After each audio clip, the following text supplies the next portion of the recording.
Hey, yo, what is up, everybody? Coach Chad here, the CEO of the Next Level Coaching Academy. Hope you guys are doing amazing. We got a friend with us. Mila is sitting in my lap.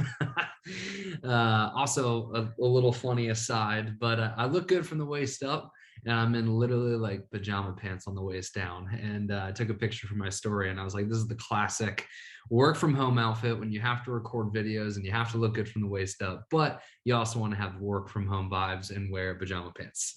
So I'm wearing a short sleeve button up and some Lululemon pajama shorts. But anyways, I digress. Let's get into it. I hope you guys are doing amazing. Also, just a quick thank you. I appreciate it. I appreciate you guys listening. I think we are, man, let me check and see what episode we're on. I think we're inching close to 100, which is awesome. Yeah, we are at episode 66. Next Monday, 67. Yeah, so this might be episode 68. This might be episode 68 of the Fit CEO podcast. And we're going strong, baby. We are going strong. All right, I continue to digress. Let's dive into the content. That's my MO, right? Just let's get to the punch here. So what I'm going to be talking about is company tenants, the importance of company tenants. This one will be more so just a ramble. I don't have too many notes that I wrote down prior to this one. It's just one that I'm very passionate about. It's also one that I don't think a lot of other business coaches talk about. And yeah, let's start there actually. So most business coaches make their money because they talk about sales, they talk about marketing, they talk about lead generation, right? If you look at most business coaches marketing, it's, hey, we helped a client make this amount of money. Hey, we teach this lead generation tactic. Hey, we teach this marketing or sales tactic, right? And the reason that business coaches market this stuff is because it's sexy, right? It's the sexy stuff, right? It's just like if I had to pull it into a fitness context, right? It's almost, but not entirely, but it's almost like people that just talk about like these quick fix solutions. It's not, that's not entirely the case, but it's almost like that. And the reason, like I said, that business coaches talk about the lead gen, the marketing, and the things that make the money is because it's sexy to talk about. It's also sexy to listen to, meaning like it gets you jazzed up, it gets you excited. But it's not always the sexy stuff that gets you what you want. It's not always the sexy stuff that produces long-term consistent results. And if you're listening to this podcast, I'm assuming you want long-term consistent results. I'm assuming for the most part that you want a relatively sizable company. Maybe you even want some staff members. Maybe you want an amazing culture. Maybe you have an amazing mission and you can't achieve that mission unless you have an amazing culture or team behind you. And that's what we're going to be talking about today. We're going to be talking about creating company tenants, the purpose of company tenants, and how we at NLCA use company tenants as well. So to start off the podcast, like I said, I just want to talk about the fact that it's not all about sales, marketing, and lead generation. It is from about $0 to $1 million.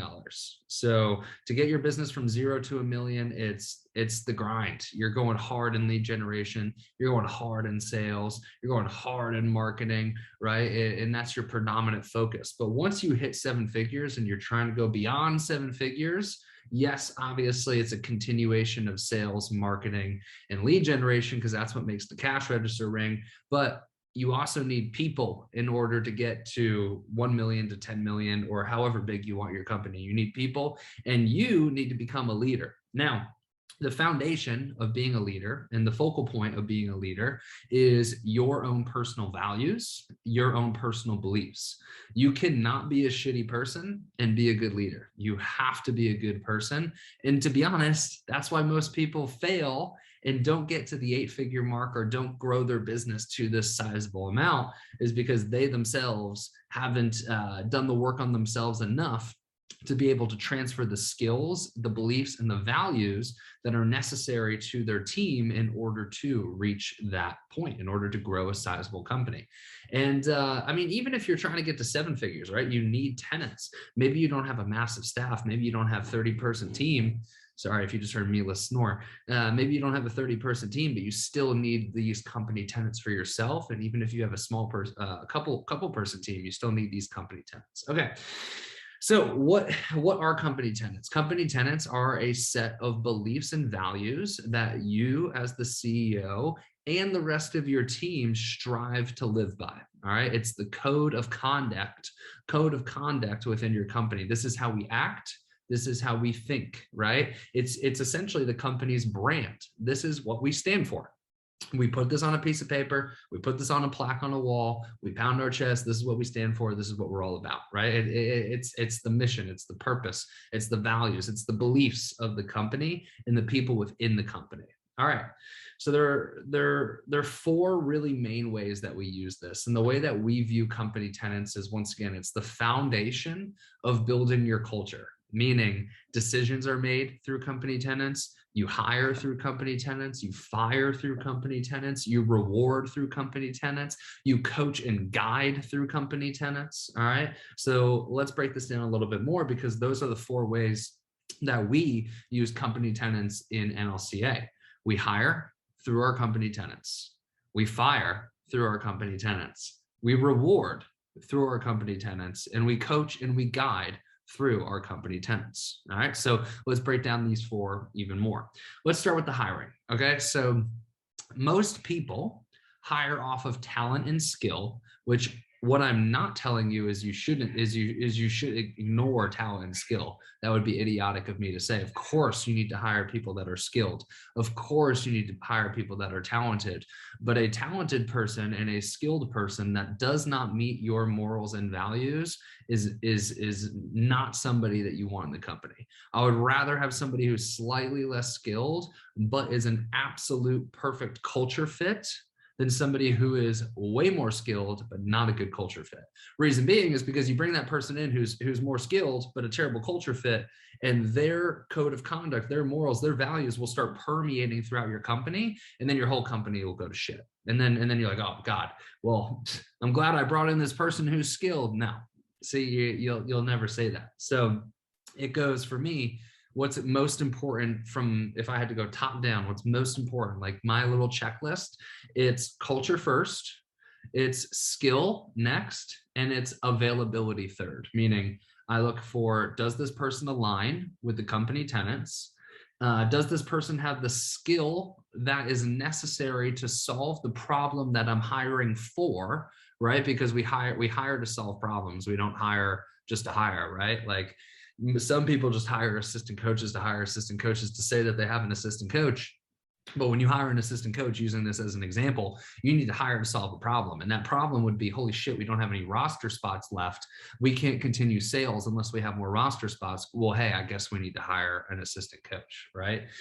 So once again, we hire off of culture first, and then we hire off of the necessary skill in order to solve the specific problem that we're hiring for. And then lastly, availability, making sure that this person actually has the availability to do the job that we're asking. Okay, cool. So that's our little hiring framework. That's a nugget within this overall nugget of a podcast. All right. So coming back to the main point here, which is company tenants. We hire off of company tenants as the first thing that we look for. So let's get a little bit more specific. Let's add another layer to this. How do we do that? How do we do that? All right. The very first thing that we do on the interview is I will transparently say, hey, I'm going to be extremely transparent on this interview. I'm going to tell you the tenants. I'm going to tell you the mission. I'm going to tell you what you get paid. I'm going to tell you what you have to do. I'm going to tell you our expectations. If at any point none of this aligns, please communicate to me. All right. So one of our company tenants is tell the truth. And that's why I start the interview that way, because I like to be very transparent.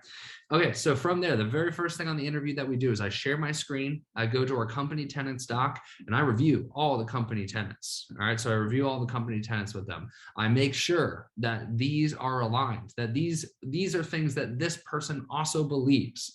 Now, to make sure that this person isn't just feeding me a crock of shit, right? Because they could just say, yeah, I believe that. Yeah, I believe that. I'll put them on the spot and I'll say, all right, what do these company tenants mean to you?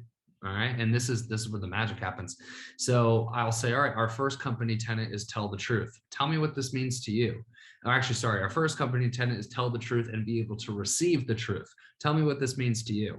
And then I'll go quiet and I'll let them open-endedly answer the question. Then I move to number 2, which is take initiative. All right, our next company tenant is take initiative. What does this mean to you? All right, great. Awesome. Our last company tenet is team and mission first. What does this mean to you? All right. And then I have them communicate that to me as well. What I'm looking for here is I'm looking to see if how they view what this company tenet means is aligned with how we, the company, view it, right? Because if they think take initiative means one thing, but we think take initiative means another thing, that tells me there's some misalignment there. All right, one other thing that we'll do in our hiring process is we'll ask them what their morals and values are. What are your morals and values? What's your code of conduct? What are your ethics? What do you live by? Right? We'll ask them, what are your company? What are your personal tenets? Right?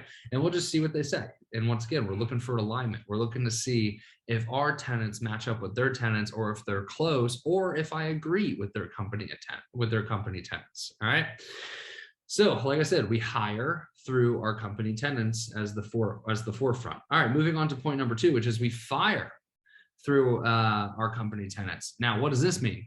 Here's what it doesn't mean. It doesn't mean if somebody, messes up on one company tenet and they do something that's not aligned with their company tenets, I'm automatically going to fire that person. Oh, you fucked up, you're gone. Boom. Because what would that say? That would say that we don't view failure as opportunity, and we absolutely do view failure as opportunity. So we will fire off company tenets if it's an outrageous offense, then yes, we'll probably fire off of the first violation of a company tenet. But if it's a minor offense, we will use it as an opportunity to coach, use it as an opportunity to teach and guide. And then if they continue to do it, then we will fire off of company tenets. And it's extremely important. Once again, most companies don't fire off of company tenets. They fire off of lack of performance, maybe some form of code of conduct, but you very rarely hear, hey, you got fired because you're not aligned with the company tenets. You're not aligned with the culture that we're trying to build here. It's not something that you hear often, but I promise you, it's how you have to fire. It's how you have to view things in your company. Because if somebody makes a mistake on your company tenets more than once, right? It's like a repeated violation. That if you don't fire off that, then people are going to start to think, this person's violating this company tenet, but I haven't seen Chad really come down on this person. I haven't seen Chad fire this person yet. Man, this person's been doing this poor behavior for like months, almost a year now. Maybe the company tenets don't mean that much. Maybe I can act this way, right? These are all subconscious things that start permeating through your company. What that communicates to the rest of your team is that, yeah, sure, you're preaching company tenets, but your actions don't back your words. All right. So once again, it's very important that you fire based off of what you tell your team is important. Because if that person is consistently violating that, that will undermine the company tenet. Therefore, your culture will be fucked. Okay. So that's firing off of company tenets. All right, number 3, the third way that we use company tenets is we reward off of company tenets. Now, this is the opposite of the firing piece, right? The firing piece is, man, you have multiple violations on this company tenet, you're out. Okay. Here's how you can prevent that from happening. You can prevent that from happening by rewarding individuals not based off of performance, but based off of their following through on the company tenet. So for example, if we have somebody in the company, one of our 3 company tenets are tell the truth, be able to receive the truth, take initiative, and team and mission first. So if we have somebody that does something that I view as team and mission first, I will shout them out on the next meeting, or a manager in the company will shout them out in the next meeting, or we'll shout them out in our WhatsApp chats, right? We're constantly shouting out people that resemble the tenets. Now, two other things that we do we really try to reward good behavior, right? Because if you're rewarding good behavior, what are people going to do more of? They're going to do more of that good behavior. There's 2 other specific ways. So one way, we shout people out on meetings who embody the tenets. We shout people out in the WhatsApp chat who embody the tenets. We also have 2 company rewards, monthly company rewards that are around our company tenets. So one of our company tenets, which is a sub item under team and mission first, is called do what others won't. Do what others won't essentially means that you go above and beyond what is asked of you, above and beyond your job description to do something great for a team member, a client, or somebody in your community. All right. So we have a monthly reward. It's called the Do What Others Won't Award, and it's a cash incentive. And it's not a small chunk of change. It's anywhere from like $500 to $2,000 if you win the award for that month. So we do that every single month on our full team meeting. When we get all 30 staff members on one room, we'll do a big drum roll, and I'll call out the individual who won. And I'll also state why they won. Like, hey, they win the Do What Others Won't award. Here's what they did to win that. All right, so that's another way that we reward. So I've talked about two ways that we reward. The third way that we reward is we also have a monthly MVP award. So every single department in our company, every single department leader in the company at the end of the month will pick an MVP, a most valuable player. Part of this is off of stats, meaning part of this is off of performance. The other aspect of who wins the monthly MVP reward is also who embodies the tenants the most. All right, so we're constantly trying to reward our staff members for good behavior with following the tenants, because then they're going to do more of that. And then if other team members are seeing that we are rewarding, it creates that opposite momentum, where with the firing, if you don't fire, right, it creates negative momentum and undermines your tenants. But if you reward and other people are seeing that other people are getting rewarded for embodying these tenants, it creates the opposite effect and positive momentum in the direction of building good culture. Okay, so that's number 3. All right, number four is we coach and guide through the company tenants as well. Okay, so how do we do this?